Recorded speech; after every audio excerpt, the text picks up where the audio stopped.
So we will begin officially. And again, we're delighted that all of you are here for this lecture that is made possible in honor of Dr. Taha Jabir Alwani. I'll tell you a little bit more about him in a moment, but to welcome us to Catholic University, I'd like to invite Susan Timoney to the podium, a dean of the STRS Dean of Undergraduate Studies. Thank you. Thank you. Good evening, everyone.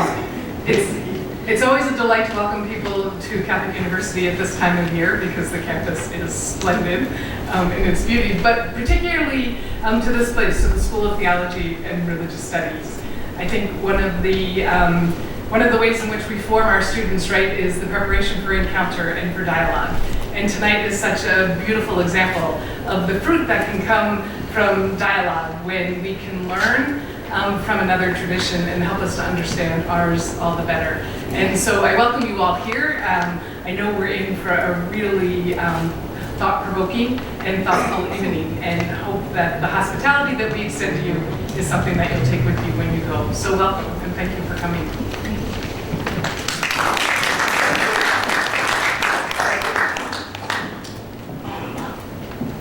And as I said, I'm Larry Goldman, the director of the Washington Theological Consortium. We've been around almost 50 years working with Catholic, Protestant, evangelical, historical Black divinity schools, and we have Islamic and Jewish dialogue partners as well that keep us on our toes and keep us learning curve all the time. We are delighted to host this event. It is the 10th annual event honoring Sheikh Alwani. Dr. Taha was a remarkable figure in American Islamic scene, remarkable scholar, issued significant fiqhs regarding a number of important topics, worked towards the reframing of Islamic jurisprudence in this country to be more sensitive to religious pluralism and democracy and other efforts. And we sorely miss him. Passed away just a couple of years ago. Tonight, as I mentioned, we have two distinguished scholars with us, and we'll have hear from them shortly, have good dialogue. If you have a really good question, students, I'll take $1 off the books. And we will have a reception, full reception to follow. So we hope that all of you can stay and converse with our distinguished scholars and with one another. We do expect some more people to come in, so if they, it's kind of like, it doesn't happen in masjids that often because people make room for each other readily. But in churches, we have to scoot over or get out of the way, get in the chairs, except of course in the Eastern Orthodox churches, traditionally just like the masjid in this respect, standing worship. So we invite you to welcome people as they sneak in. So tonight I'd like to introduce a moment of presentation, the Certificate of Studies in Islamic Christian Thought and Muslim Christian Dialogue that the consortium sponsors in honor of Dr. Taha Alwani, and made possible by the Heritage Trust that remembers his work. We have a certificate of study at the graduate level in theological schools, and it's a study that involves 12 credit courses, at least 4 significant courses in Islamic thought and Christian thought, in equipping seminarians and church leaders to have background for engaging dialogue throughout their ministries or careers. We are delighted tonight to have a student from Virginia Theological Seminary to share. I'm delighted to share the certificate with him on behalf of Dr. Salih Sayilgan, who directs this program for us. Salih is not able to be with us tonight, but on his behalf, I would like to invite Reverend Maurice Dyer to come forward.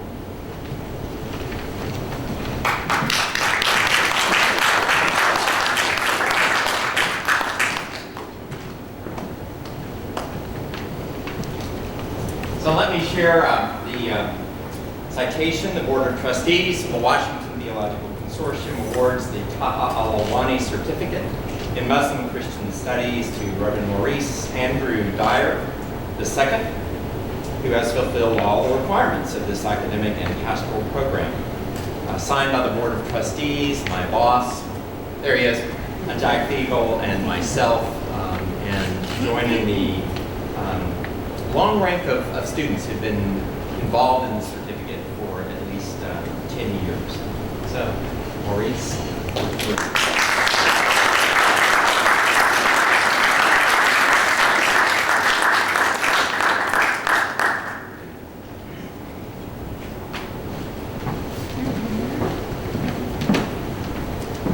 Now I'd like to introduce Dr. Pim Valkenburg, who is on the faculty here at the School of Theology and Religious Studies at Catholic University.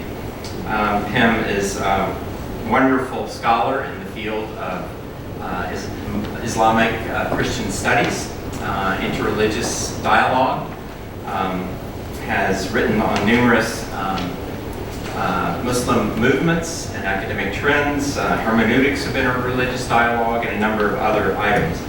And Pim is the director of the, it's not here, Pim, the Center for Interreligious Dialogue and Study. Oh, there we go. So you had to hold a cue card to get it right for me. Pim is a good friend of the consortium, a remarkable teacher to all of us. And I'm jealous of the students because I've not been able to take a class from him yet, which is on my agenda. So, Pim, if you could come forward and introduce our speakers.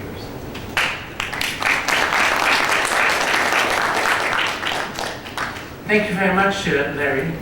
Let me start by thanking you for making this possible, because the Alwani lectures have been on many different subjects, but never on Mary. And of course, for a Protestant scholar to organize a meeting between mainly Catholics and Muslims on Mary is quite an ecumenical feature. So thank you very much for making this possible. We love Mary. So, I'm this institute or this center that Larry addressed. I do remember when we started preparing this, he said to me, you need to have a logo.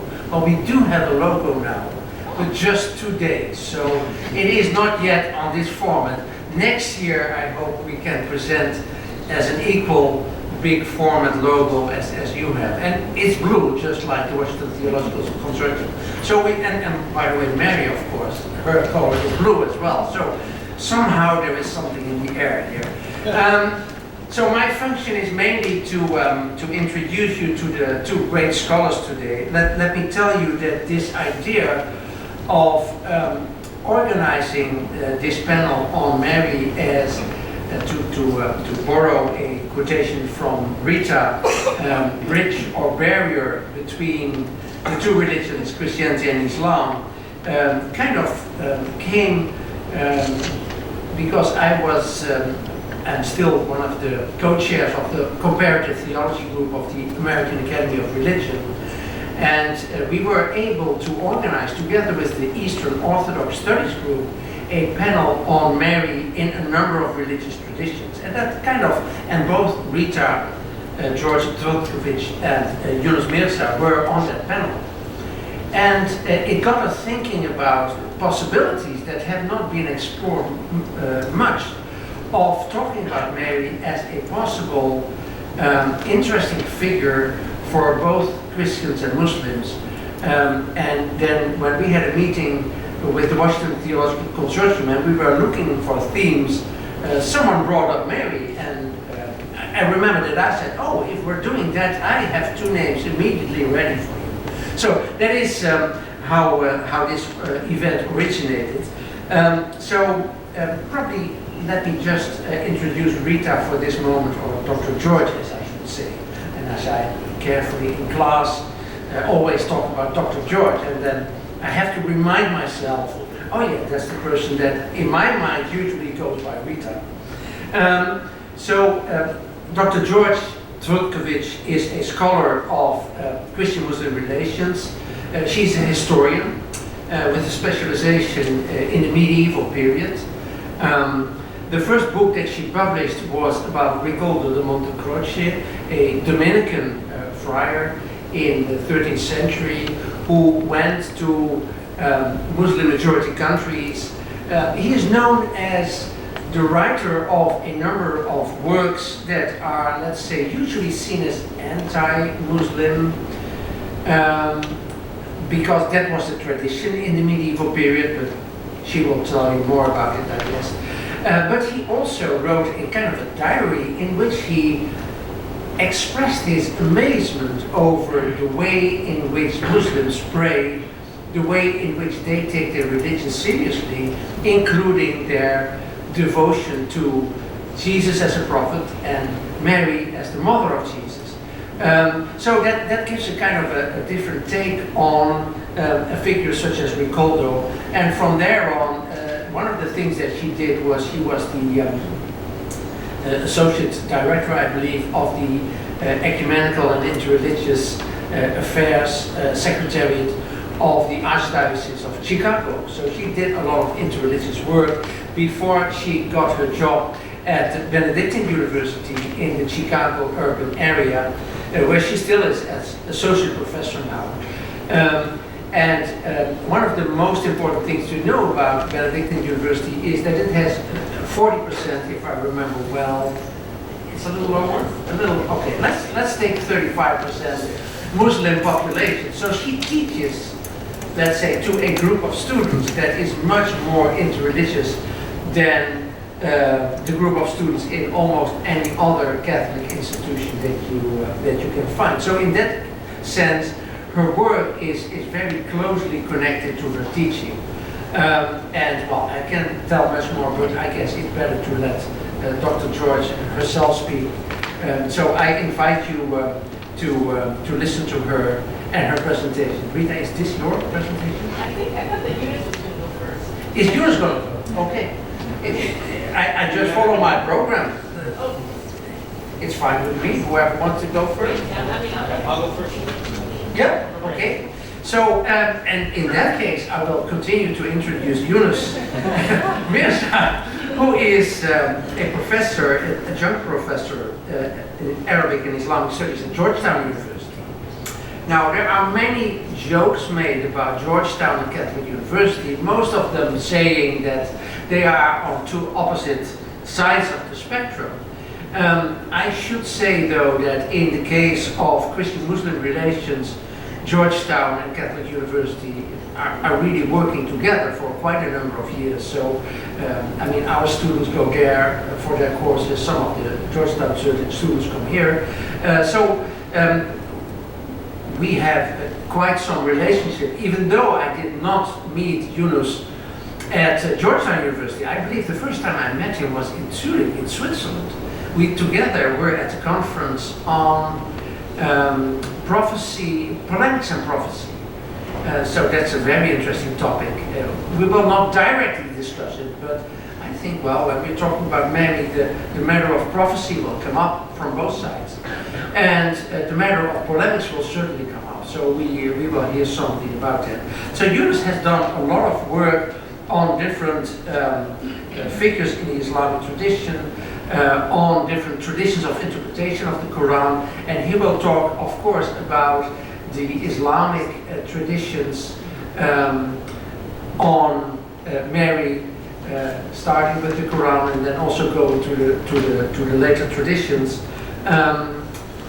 I do know that Younus is a very well-versed scholar, and he invited me. What's the journal again? It's Islamic Social Studies. American Journal of Islamic Social Science. So he's one of the editors of that journal and does a lot of work and sees a lot of different things. So please join me in welcoming Dr. Younus Mirza.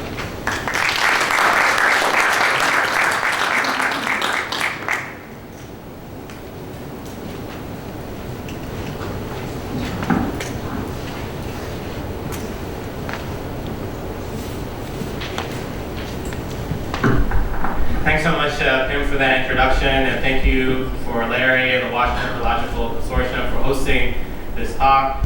I'm very honored, and I feel so happy to be here and to be speaking on such an important topic. I also want to say that I'm really honored to speak at the Alwani Lecture. Alwani was someone that I knew when I was a college student. I would attend his lectures. I know his daughter Zem Alwani, who's also part of the consortium, was one of my early Arabic teachers, and he's actually buried in the same graveyard as my grandmother. So whenever I go visit my grandmother, I also visit his grave. So today I'll be speaking about Mary, the mother of Jesus, a connection from Muslims and Christians. And what I want to do is discuss some general questions that have emerged from my work on the Bible and Quran, from reading Rita's, Dr. George's work. I would highly recommend buying her book and reading it, and then concluding with some thoughts about the idea of prophecy. What does that mean in the contemporary world? So first off, let's maybe think about some questions that we can ponder. First, can Mary or Maryam be an interfaith figure? There's been a lot of discussion on Ibrahim being an interfaith figure, someone that brings Muslims, Jews, and Christians together. But there are many shared figures within the Quran and the Bible. Can we think of Moses? Can we think of Jonah? Can we think of Mary and Maryam as an interfaith figure that brings Muslims and Christians together to have productive dialogues? And then how is the biblical and Quranic Mary and Maryam similar and different? There are a lot of similarities between these two stories. You both have the Annunciation story, you have stories of her miraculously receiving food, but there are some key differences. There's more focus in the Quran on Mary as an individual, as a protagonist. You have differences in the way they give birth to the baby Jesus. How can these similarities, how can these differences encourage us to think, to discuss, and come to common terms? And then finally, a question that Rita poses in the book, and one that I liked very much, is Mary or Maryam a model for modern people? How can we take her potentially as someone to emulate, to use as a model, an interfaith, interreligious dialogue? And how can she in particular be a model for men? Right? A lot of times we think about Mary as a model for women, how they should act, be pious, submissive, or even obedient. But can she potentially be also a model for males, and who also need female role models and people they can look up to in terms of righteousness and interacting with the other? So with these questions, let's move and discuss the Quranic story of Mary and Maryam. First, some key facts before we jump into the actual narrative, that she's the only female name explicitly mentioned in the Quran. And there are many female figures, however, she's the one that is named. And there's a question and debate within the Islamic tradition on why this is the case. It is my personal belief that the protagonists, the prophets in particular, are frequently named within the Quran. And when there is a particular chapter in the Quran, or a particular passage where there is a protagonist, then you find that the name is explicitly mentioned. For instance, in the surah of Yusuf, or the chapter of Joseph, the only two names which are explicitly mentioned are Yusuf, the protagonist, and Yaqub, his father, Jacob. And you see that the story is a narrative between them, a story of a son and his father. And in a similar way, as we'll see when we look at the chapter of Mary, the chapter of Mary is about Mary and about her son, Jesus. And both of them are named within that chapter. Also, we know that she's mentioned 34 times in the Quran, a surprise for many Christians or those who come from a Christian background. And many of those times she's referred in relationship to Jesus. And she's known to be the mother of Jesus. But I argue in my work, and I argue within the book, that she is a protagonist in her own right. That the Quran is not simply presenting her as a mother figure, but presenting her as a model of righteousness for all people to follow. She's mentioned in the prophetic literature as one of the best women of all time. And this is significant because many times when we talk about Mary and when we have Muslim and Christian dialogue, we often focus on the Quran and the Bible. But historically and even till today, Muslims focus on the Hadith literature as well and see the Hadith as part of their scripture, part of their canon, and has authority in how they understand many of these figures. And she's mentioned as being the best of women, the master of the women in paradise, and seeing as one of the few women who's reached Kamal. And as we'll discuss, many scholars interpret that to mean prophecy. And finally, there are more verses about her in the Quran than in the Bible, which could be shocking for many people to actually learn. And once again, I believe this has to do with the fact that she was a model for the early Muslim community, especially those in Mecca, which were struggling, striving, facing an existential threat, trying to develop their community, and saw her as a source of strength and a model for emulation. And lastly, there's an entire chapter in Surah named after her. And that's where we'll turn to next, Surah Maryam. And Surah Maryam is a remarkable story and a remarkable chapter because it's named after Mary. And it tells the story of the Annunciation and tells the stories and the struggles that she faced in delivering baby Jesus. So let's go ahead and read this together, and then I'll highlight particular verses that we can look at. The story reads, mentioned in the Quran, the story of Mary. She withdrew from her family to a place to the east and secluded herself away. We sent our spirit to appear before her in the form of a perfected man. She said, I seek the Lord of mercy's protection against you. If you have any fear of him, do not approach. But he said, I am but a messenger from your Lord, come to announce to you the gift of a pure son. She said, how can I have a son when no man has touched me? I have not been unchaste. And he said, this is what your Lord said, it is easy for me. We shall make him a sign to all people, a blessing from us. Now, a couple of points regarding this passage. First, we see that the being that comes to Mary is called our spirit. And many Christians reading the Quran find this language to be fascinating. That the angel, which is understood to come, is referred to as our spirit, or the spirit of God. And in Arabic, the word is ruhana. Literally, a spirit. Also, that same word, ruh, refers to the human spirit. And many scholars debated and discussed this. Who is the spirit that is coming to Mary? Because the name is not explicitly mentioned. And the majority of the Muslim scholars understand this to be Gabriel or Jibreel. Now that leaves and opens many interesting questions. First, Gabriel or Jibreel is the angel that comes to the Prophet Muhammad. So, in a way or a sense, is Gabriel also coming to Mary in a similar fashion that he came to Muhammad in terms of the revelation of the Quran? Second, we see the idea of a direct communication. If this is an angel and this is the angel Gabriel, then this is one of God's messengers that's coming and speaking directly to Mary. And many medieval scholars, as we'll discuss, they said that this is fascinating, this is remarkable, this is interesting, that Mary and other female figures in the Quran, such as Sarah or Asiya, have this direct communication with God, and this is similar to the prophets. And there are medieval arguments that said that those women, female figures in the Quran that had this direct communication should be understood as prophetic figures. Secondly, she responds, and she says, I seek the Lord of mercy's protection against you if you have any fear of him. Here, the Quranic Mary is seeking protection. She's scared. She doesn't know the intention of this person, of the spirit that appears before her as a man. She doesn't know what they are trying to do, if they are some evil intentions that this person has.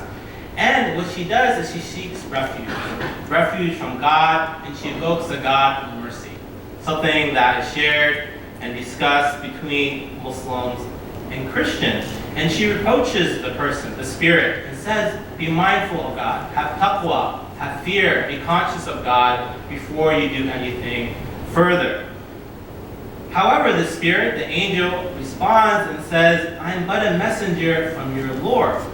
And the Arabic here is fascinating, Rasul, which literally means messenger, and also the same word that's used in talking about the messengers of God, the human figures. And he says, Rasul Rabbiki, the messenger of your Lord. And once again, he's speaking directly to her, Rabbiki, referring to the idea that this is your Lord, and I'm a messenger from God, and I'm coming to speak to you directly. Once again, speaking to the idea of this direct communication between God and Mary through the medium of an angel. And then he responds and says, I've come to announce to you the gift of a pure son, which we know to be Jesus or Isa. Now what is remarkable is that she responds. She doesn't simply accept this. She doesn't say, all right, sounds good. I'll give birth. But she is confused. And she now knows this person is an angel and is from God, a messenger, Rasul. But she still has a question. It doesn't make sense to her. And she says, how can I have a son when no man has touched me? I have not been unchaste. So in a sense, she's questioning why does this make sense? How could this messenger, how could God have me have a child? How could God have me give birth to Jesus when I have been chaste in my worship? And the response here is remarkable in the sense that the angel replies, this is what your Lord has said. It is easy for me. We shall make him a sign to all people, a blessing from us, referring to Jesus. Saying this is something that God has decreed. God has said this is going to happen, so it will happen. Many of the exegetes, the mufassirin, the commentators, they say here that Mary doesn't ask any more questions. She has one question, it doesn't make sense to her, but once she realizes that this is a commandment from God himself, she accepts it. And this is unlike other prophetic figures, like Zechariah. When he is heard, when he knows, when Zechariah hears that in the Quran that he's going to have a child, he asks for a sign from God and says, God, give me a sign. I want to know if this actually is going to happen. And God says that he should fast and only speak with sign language. But Mary, in the words of the scholar, Andalusian scholar Qurtubi, is greater than Zechariah, is greater than Zechariah, because she actually accepts what God says and does not ask for a sign. Then the story continues. And so it was ordained. She conceived him. She withdrew to a distant place. And when the pain to childbirth drove her to cling to the trunk of a palm tree, she exclaimed, I wish I had been dead and forgotten long before all this. But a voice cried to her from below, do not worry.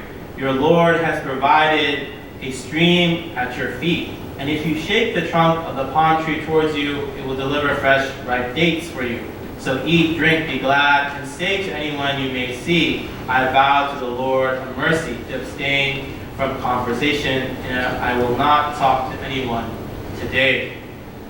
Some fascinating parts of this story is that she conceives the baby Jesus, but she withdraws to a distant place. Something that's different than the Bible, where she actually will go and seek comfort in her relative Elizabeth. Here, you see that she is going away from society. In a similar way, you could argue that Muhammad withdrew from society and went to the cave of Hira before the initial chronic revelations appear. And here it's understood that even though she's moving away, she's still within the mercy of God. Second, we see that the Quran emphasizes the pains of childbirth to the point that she clings to the trunk of a palm tree and exclaims, "I wish I had been dead and forgotten long before all of this."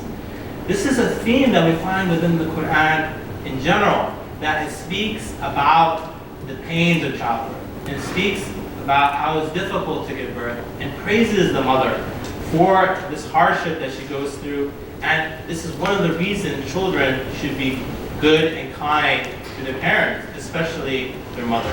And we see that the Quran is emphasizing her humanity, that she's a human being, she's a mother. And because she is a mother, because she's a human being, she experiences pain of childbirth. And as she's clinging to the palm tree, she makes a statement that causes the Muslim commentators some concern. She says, "I wish I had been dead and forgotten long before all of this." Is she asking to no longer exist? Is she questioning the decree of God? And some of the commentators struggle with this and say, how could it be that Mary, such an exalted figure, is now asking that she never was in this state and she never was in the position where she's going to give birth to the baby Jesus? I had a conversation with a Muslim mental health professional, and he mentions that he uses this verse in his own work in regards to Muslims having suicidal thoughts. And when they have suicidal thoughts, he will sometimes bring this story up and say, well, Mary, if there was someone who was righteous, it would be Mary, it would be Maryam. And if she can have suicidal thoughts, then regular, ordinary believers can have those thoughts as well. She exclaims this, she's exclaiming her humanity, she's talking about the pain of childbirth. And this is why in the Muslim tradition, when women are in pregnancy and going through the pains of childbirth, they may often read Surah Al-Maryam. And it's something that people encourage each other to do because it connects the human being, the woman, the modern person, to Mary, the historical figure that went through the similar pains. But then a voice cries to her from below, "Do not worry, your Lord has provided a screen at your feet. And if you shake the trunk of the palm tree towards you, it will deliver fresh, ripe dates for you." Now this is a fascinating statement, but who is it coming from? Anybody venture to guess?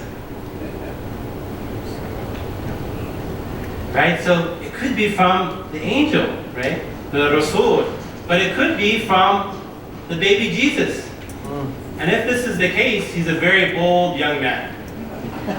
He's telling his mother, he's comforting his mother as a child, as an infant, and saying, "Do not worry, your Lord has provided a stream of water."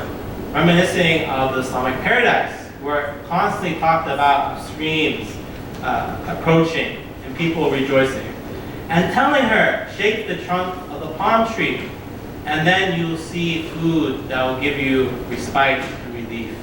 And many of the commentators speak that when she is there in this moment of hardship, she still is told to shake the tree. That she's not given food miraculously at this point as she was previously, but she still has to work for it, still give effort, and then God will reward that effort. The story continues. She went back to her people carrying the child, and they said, "Mary, you have done something terrible. Sister of Aaron, your father was not an evil man. Your mother was not unchaste." She pointed at him. They said, "How can we converse with an infant?" He said, "I am a servant of God. He granted me the scripture, made me a prophet, made me blessed wherever I may be. He commanded me to pray, to give alms as long as I live, to cherish my mother.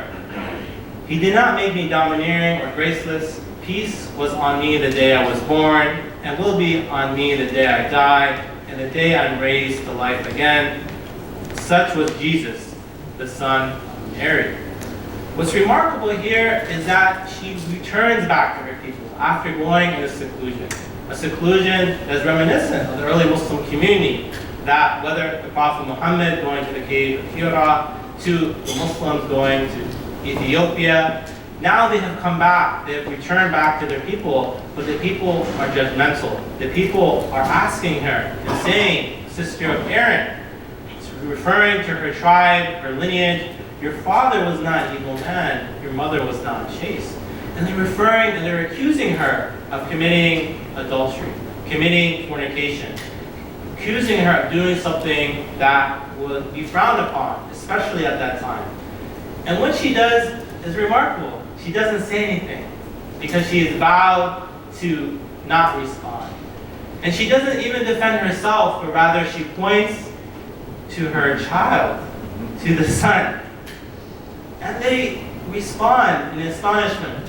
And they say, how can we converse with an infant? Have you gone mad? You expect this child to speak up. But what happens? Miraculously, he does. And this is something found exclusively in the Quran, where the baby Jesus actually speaks and defends his mother. He says, I'm a servant of God. He granted me this scripture, made me a prophet, made me blessed wherever I may be. He commanded me to pray, to give alms as long as I live, to cherish my mother. He did not make me domineering or graceless. Peace was on me the day I was born, and will be on me the day I die, the day I'm raised to life again. Such was Jesus, the Son of Mary. And we see here that Jesus is defending his mother and saying that she's a righteous and chaste person. At the same time, he's defining himself as a prophet, as someone who does prayer, that gives alms, and someone who is kind, gracious, and loving. And that peace will be upon him on the day he was born, the day spoken about in the Quran, and the day that he will die and be raised back to life again.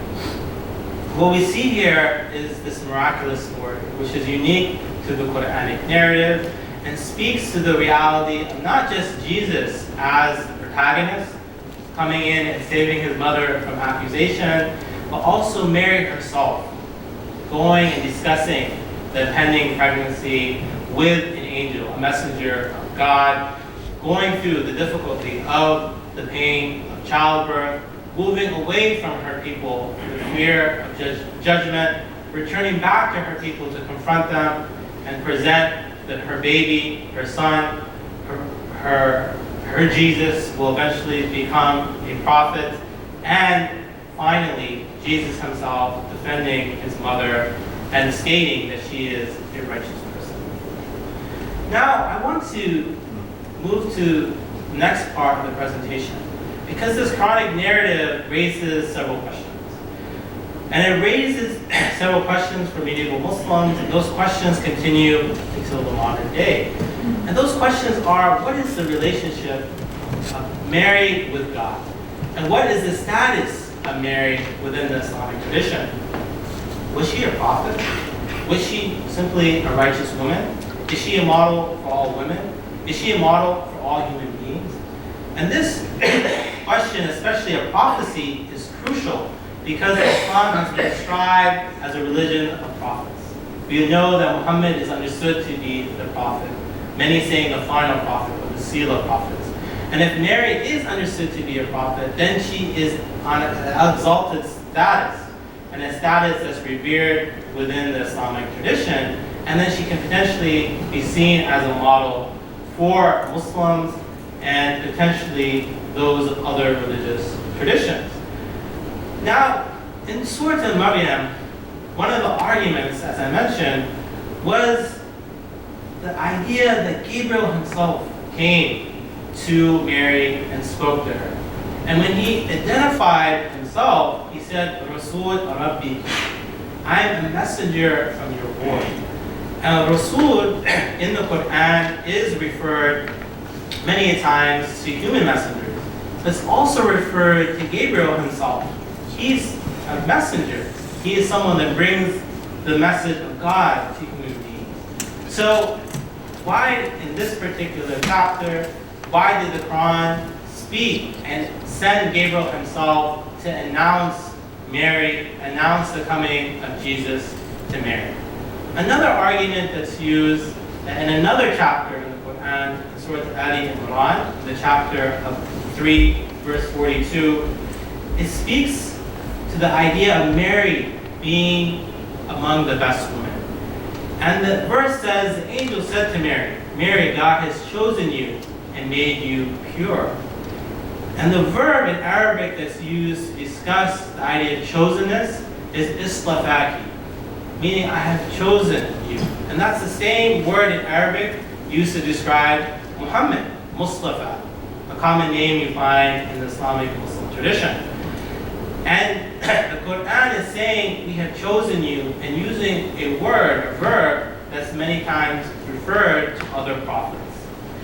And he's made her pure. And the word once again is used as tahara or tahara. The idea that she's not simply pure in the physical sense, but also in the spiritual sense, that she's pure in her heart and in her mind.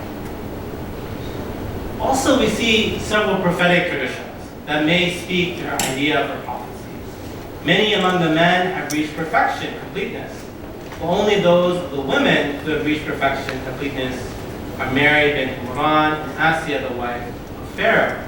And the key question here is, what does this word mean, kaman? Many of the commentators, they understood kaman meaning prophecy. That if, yes, there were many male prophets, but the only 2 female prophets were Maryam, Mary, and Asiya. Another prophetic tradition speaks of her as the best of all women. The best of women of all creation are 4: Maryam bint Imran, Asiya bint Muzahim, the wife of Pharaoh, Khadija bint Khuwaylid, the wife of the Prophet Muhammad, and Fatima bint Muhammad, the daughter of Muhammad. So speaking of her as one of the 4 most righteous of women, and putting her at the same level of the daughter of the Prophet Muhammad and his wife. Still, another prophetic tradition says, the best women of paradise are Khadija bint Khuwaylid and Fatima, the daughter of Muhammad, Maryam bint Imran, Asiya bint Muzahim, the wife of Pharaoh.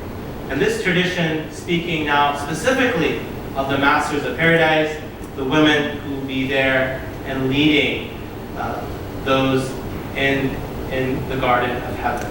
And then finally, the prophetic tradition that says the masters of the women of paradise after Mary is Fatima and Khadija. And this tradition is unique, but is now raising Mary even above Fatima and Khadija. For in Islamic tradition, especially in Shi'i thought, Fatima is sometimes seen as the most perfect of all women. But this prophetic tradition sees Mary as the best of all women. And then afterwards, seeing Fatima and Khadija rise to a second-tier status. I want to conclude showing some artwork which I believe depicts, and this I think is something I really enjoyed seeing in Professor Rita's book, the depictions of Mary. And many of the depictions of Mary within the Islamic tradition are faithful to the Quranic text. And I think it's important that yes, we show and we read the text, but we also show and display the expressions of those texts and how people throughout history have understood the story and represented it. This depiction is by an anonymous artist. It comes from the Turkish archive. And why it's so unique is because it depicts the Quranic story so nicely. And it emphasizes one key point, the point where she's told to shake the palm tree. She's told that she needs to shake the palm tree, and then the dates, which we see on the top, will come down to her, and she will be in respite, and she will benefit from the nourishment of those dates. We see on the bottom also the stream which she is giving birth to. We see a garden, trees, and flowers, speaking to the peaceful nature of this episode. And we also see that she's by herself with her child, but it's understood that even though that she's by herself, she is with God, the merciful one, who will take care of her. Another depiction that Rita speaks about in her book is a contemporary billboard. And here we see that the billboard is saying, "Blessed Mary wore the hijab, will you respect it? And what's fascinating in this depiction, in this billboard, is that the face is not depicted. You don't see that particular face. And I believe the meaning behind this, the idea is that this could be anyone. It could be any potential Muslim woman. And the billboard is speaking to a very contemporary, modern sentiment that many Muslims feel concerned, especially in the West and as minorities, that they may be discriminated against, they may be targets of hate crimes, especially those who are easily identified as Muslims. And the idea here is that this headscarf, or this beard, or this kufi, whatever you see, these things which you may identify as being associated with Islam or Muslims, they are actually part also of the Christian and Western tradition. And it's important that we respect those elements, respect those figures, respect Muslims as partners within our society. To conclude, we've spoken about the importance of Mary and Maryam. She's one of the many figures, Quranic female figures in the Quran, but she's the one that's only explicitly mentioned. And I believe because there is an entire chapter named after her, and because she's seen as a protagonist and a model of righteousness in herself. And a further argument could be that she's named because she's potentially a prophetic figure. We've talked about the story of Mary and Maryam in the Quran, the story that speaks about the struggle she faced in giving birth to the baby Jesus, returning back to her people, them denying and rejecting her, but then being defended by her own son, and seeing her son as a righteous figure in himself. And then we discussed this question of whether she's a prophet. And medieval scholars debated this, with some holding that she was, for the reason that there was a messenger that came to her, spoke to her directly, that she had a conversation with Gabriel, that she was chosen, and used the language that's used to describe her is a language that's used to describe other prophets. Majority of Muslims and contemporary orthodoxy would not necessarily hold her as a prophet, and much of this medieval debate has been forgotten. Nonetheless, the idea of her being a model remains, and many Muslims continue to name their children after Mary and Maryam. And finally, a question that I pose to all of you, a question that's found in Rita's book, the one that hopefully we'll discuss in more detail in our question, answer, and discussion period, is can Mary and Maryam be interfaith rich and a model for Christians and Muslims? Is she someone that we can look to, emulate? Is she someone that we can try to implement a model within our lives? In my personal view, I would say yes, of course, because we need more female role models. We need females that we can look up to in the contemporary period, women who are strong, who are righteous, who are committed to reconciliation, peace, and ecumenical understanding of our religious traditions. And we need female figures that connect us with our history, our historical traditions, to our various religions, for the potential and the ability to connect those figures to our modern lives. Thank you very much.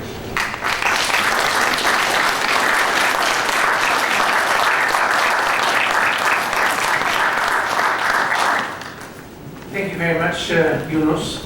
When you were saying your last sentences, I was wondering, is he speaking about Mary or about Rita? We need a figure that connects us to our own history, to our own way of living our lives as faithful persons in connection with our history. So I invite you, Rita, to come to the podium and give your talk.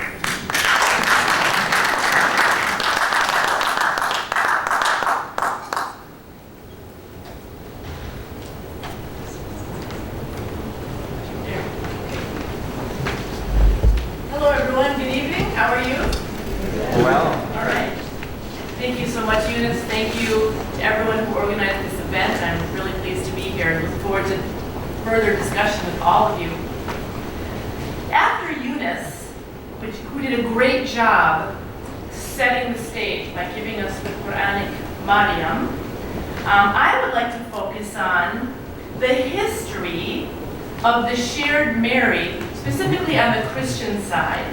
That is, Christians knew about this shared figure and have used her. She's a very flexible tool, and she's been used in history as both a bridge and a barrier, depending on where you are in time and place.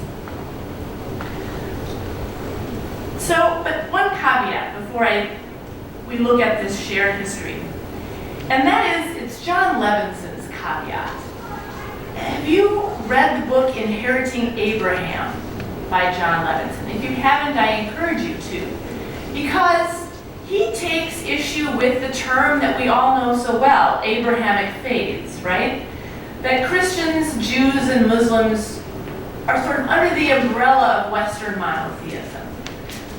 And he says, great, Ibrahim is a shared figure, but be careful. Ask the question, in what sense is this figure shared? Yes, there are similarities, but don't forget about the differences, because these shared figures on their own function in different ways in these unique traditions. So I just want to hold John Levinson's question out there for us as a caveat as we look at the figure of Mary as a shared figure. I think it's a good warning or question for us to keep in mind. So I would like to start with the medieval period, and before you think that I'm going to talk about barriers of the medieval period, which you might think that, I'm actually going to give you a few examples of how Mary was used as a bridge in the medieval Western Latin tradition. So I'm going to fast forward a little bit. We've done the Annunciation already. Younus did a great job with the Annunciation. So I'm going to fast forward here to the medieval period. And I'm going to start with an illustrated manuscript called the Cantigas de Santa Maria, 13th century Iberia.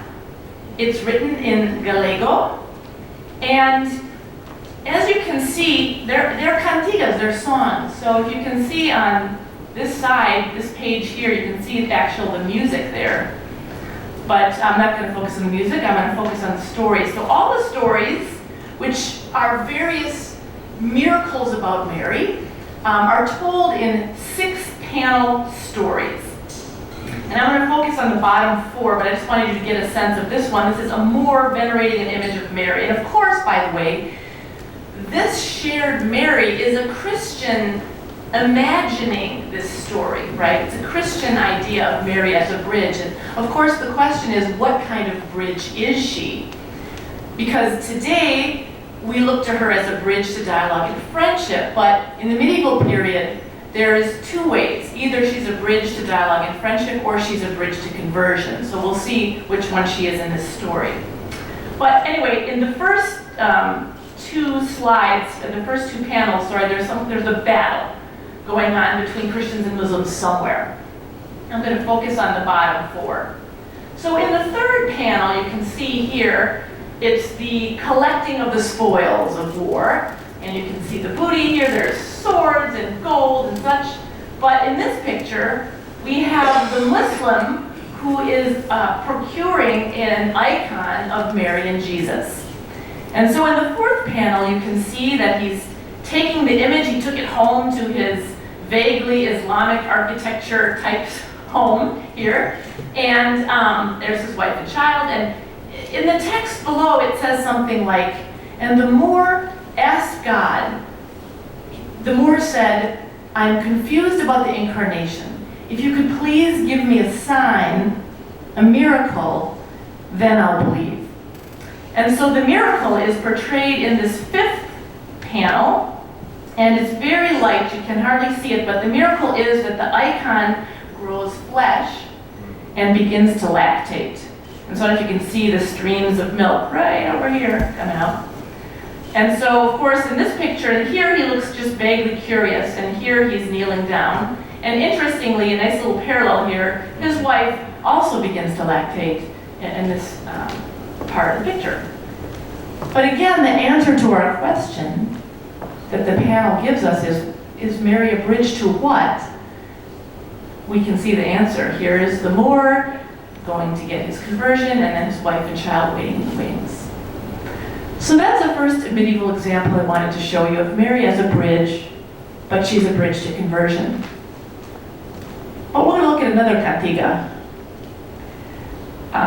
This one is the Moors of Faro in Portugal throw Mary into the sea, and I don't have all the panels here, I have 2 of them. So this panel, so basically the story goes like this. There was a town in southern Portugal, Faro, and on the ramparts of the town there's a statue of Mary. But then the Muslims take over the town. And for whatever reason, they're offended by the idolatry of Mary, or they're scared of her, it's unclear, but they decide to take her and throw her into the sea. So you can see her little feet in her skirts here as they throw her into the sea. Now the next panel shows the Muslims who are fishermen going out to sea. They put down their nets. What do you think happens? Nothing. What should we do? They say, okay, let's pull her out. Let's pull her out of the sea and put her back on the ramparts. What's interesting about this story is that Mary is portrayed as a bridge, but the story ends by saying that the townspeople, both Muslims and Christians, see her as the patron saint of the town. There's no conversion here. So within the Cantigas de Santa Maria, we see Mary as a bridge to both conversion and friendship, neighborliness, all in the same book. Okay. Next up, any Dominicans here from the Dominican House of Studies here? We've got some Dominicans. So Pim mentioned Recoldo de Monte Croce, who is the study of my first book, but the other Dominican that I'm interested in is William of Tripoli, who is writing in the 1270s in the Levant. And of course he's there because he wants to convert Muslims. And this little excerpt that we're going to look at comes from a book, Notitia Mahometi, where he's giving data or details about Muhammad and Islam and the Quran, and he's arguing against them. So it's a polemical book.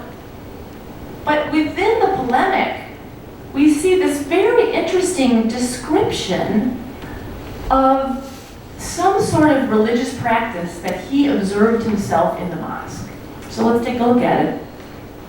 While gathered in the mosque, one of the faithful begins to read by heart, without a book, the history of Mary, or Joseph, or Zechariah. And by the way, a little aside, this is not Joseph, Mary's husband Joseph. There's no Mary's husband Joseph in the Quran. This is Joseph, amazing Technicolor Dreamcoat Joseph, just to be clear, of the Old Testament.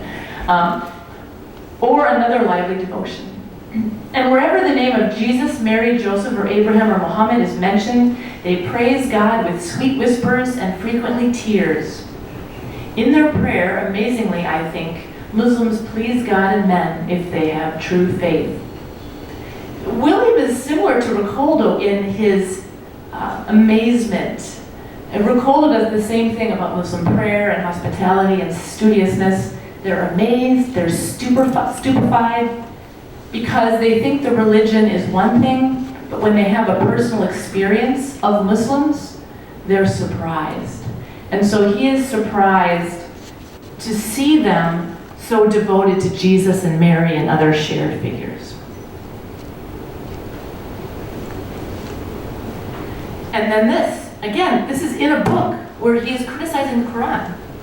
But within it he says, one can infer that God gave this book, the Quran, if the book is from God and not from man, only to praise and glorify Christ Jesus and his mother Mary. So again, in an era when Christians were arguing against the Quran as being divine revelation and saying it was full of lies and full of violence, William of Tripoli is trying to see some good in it, and seeing that perhaps God gave it, and perhaps God gave it to glorify Jesus and Mary. That's William of Tripoli. Now we're going to move ahead to Nicholas of Cusa. And Nicholas of Cusa doesn't have personal experiences with Muslims, as far as we know, but he did write a book, Khibratio al-Qur'ani, which is a scrutiny of the Quran, a sifting of the Quran, and this too is a polemic against the Quran. However, within the polemic, he also is trying to consider the possibility that the book has some fruit, can teach Christians something. So this is a very important line from the Khibratio.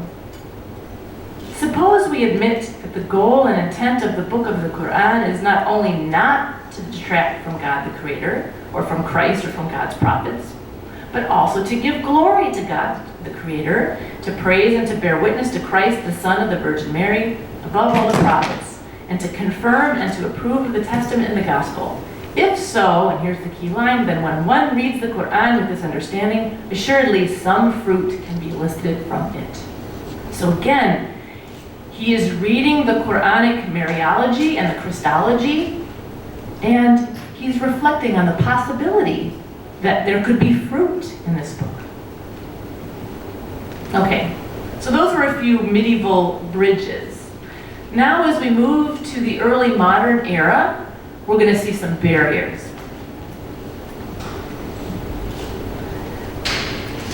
So the year is 1572. The painting is done in 1572, but the year I want to talk about is 1571. October 7th, the Battle of Lepanto. The Catholic League, famous battle, naval battle against the Ottomans. And miraculously, the Catholic League defeat the Ottomans. And so in this picture, there's art and there are churches after this victory proclaiming Our Lady of Victory. So it's a very important victory that is attributed to Catholics praying this relatively new devotion called the Rosary. Praying the Rosary, so Mary and the Rosary are the reason that the Catholic League was able to defeat the Ottomans. And the Pope Pius V, a Dominican, promoted this idea that it was in fact the Catholics praying the Rosary and Mary who was Our Lady of Victory. And in fact, he declared October 7th a feast day of Our Lady of Victory. Soon after, the name was changed, though, to Our Lady of the Rosary. But to this day, the Catholic Church still celebrates this feast day on October 7th, the anniversary of the Battle of Lepanto. And I often ask Catholics, is there Our Lady of Victory parish in your city? I think there's one in the DC area, isn't there? Our Lady of Victory? And I always say it's not Our Lady of Victory on the basketball court, which is what we'd like to think about, but it's really, Our Lady of Victory against the Muslims. I mean, that's the history of it. And this image was very powerful. In the 16th century, it's been used in every century against whoever the enemy is. So in the 16th century, Catholics did not only use Our Lady of Victory against the Muslims, but against the Protestants too. On battle flags, in actual wars against Protestants. And then fast forward to the end of the 19th century. Pope Leo XIII in his Rosary encyclicals, he calls on the Battle of Lepanto, and who are the enemies then? The Modernists. And then fast forward to 1950, and Pius XII, he also resurrects Our Lady of Victory. Who is she against this time? The Communists. Today, if you Google Our Lady of Victory, Lepanto, you'll get this picture, probably. But it'll be people saying, pray the Rosary against ISIS. So Our Lady of Victory is a very versatile tool to be used against whoever the enemy is at the time. Now, the next image of Our Lady of Victory is a shocking one. This is a more extreme one that's out there, but here it is. So this comes from a 17th century German rosary confraternity pamphlet. And I want you to look at it closely, because you think, oh, it's, Mary and Jesus. We've seen this before. But do you notice any details that are different? Jesus, what's he holding? Assume it's not John the Baptist. Yeah, that would be confusing. Jesus is holding a head, though. He's holding a head, and can you imagine who it is? Well, you have to look to see who Mary is standing on top of. Somebody headless, and he lost his headgear, and that's the clue. So it's some kind of a turban down here. So we know that she's standing on a dead Turk, a dead Ottoman, with Jesus holding the head. And of course on the top, very large, the triumph of the Most Holy Rosary of Mary. This is triumphalism right here, very clear. She's holding a sword, and around the sword is the rosary. And then it says the shield of Christians here. And then I don't know if you can see down here, but it says the Queen of the Most Holy Rosary, Pugna pro nobis. Not ora pro nobis, Pugna, fight for us. And this is one of the most extreme examples of the militaristic Mary employed against Muslims. But of course, this tradition of the militaristic Mary is not a new thing, not a new medieval thing or new early modern thing. This is a retrieval from the patristic era, where you have images of Mary standing on the walls of Constantinople and protecting it with her robes, from the Avars or from the Arabs or whoever the enemy was. So this is a patristic idea, but it was very useful in the 16th century. Checking on time here. One more bridge image, just for fun. So now we move to the early 17th century, the Mughal Indian context. And this image comes from Mirat al-Quds, which is a book that was commissioned by the Muslim Emperor Akbar. So think about it. A Muslim emperor commissioned the writing of a life of Christ, and this was written in Persian by Jerome Xavier, Jesuit, who was the grand nephew of Francis Xavier. But what's interesting is that it's illustrated, and the illustrations are done by an art school funded by Akbar and Jahangir, his son. And it's a hybrid art school, so they looked to the Renaissance artists and then combined it with the Persian tradition. And there are many images of Mary and Jesus in this book, and actually some of these images, if you go to the Cleveland Art Museum, they're there, and they're also in the Victoria and Albert in London. But I like to show this picture of Mary, because and the artists, by the way, in the school were Muslims and Hindus. So they're Muslims and Hindus in a hybrid art school of Persian and Renaissance art, and they're illustrating this Christian story. And this picture is, the inn at Bethlehem, but not our usual inn at Bethlehem. But if you notice, Mary is still pregnant, there she is. And I like to call it the Mary nesting, because she's cleaning. She has like a little broom, and she's cleaning the room and preparing for Jesus. A very different view. But I like to say this is a bridge figure, but bridge to conversion. The Jesuits hoped to attract the Muslims with pictures of beauty, of Mary as beautiful. And there's actually descriptions, and I'm not going to get into this now, but actually descriptions of what she looked like. And this is very important because there are also images, written descriptions of the prophet and others in Islamic literature. So they're kind of following that lead there. Okay, I've got about 7 minutes left here, so let me move on to the modern day, other bridges. And the bridge I want to talk about that is ongoing is shared shrines.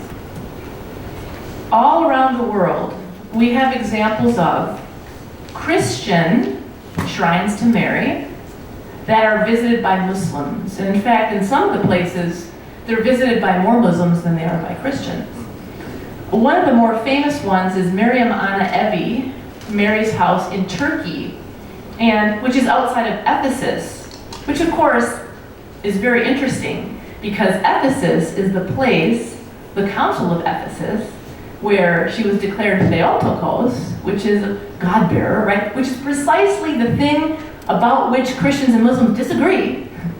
And yet, here's the place of this shrine, and you can see that Pope John Paul II was there, Benedict was there, many popes either visited or talked about it, and you can see there's also a prayer wall on the outside with little, you can tie a fabric with a prayer on it.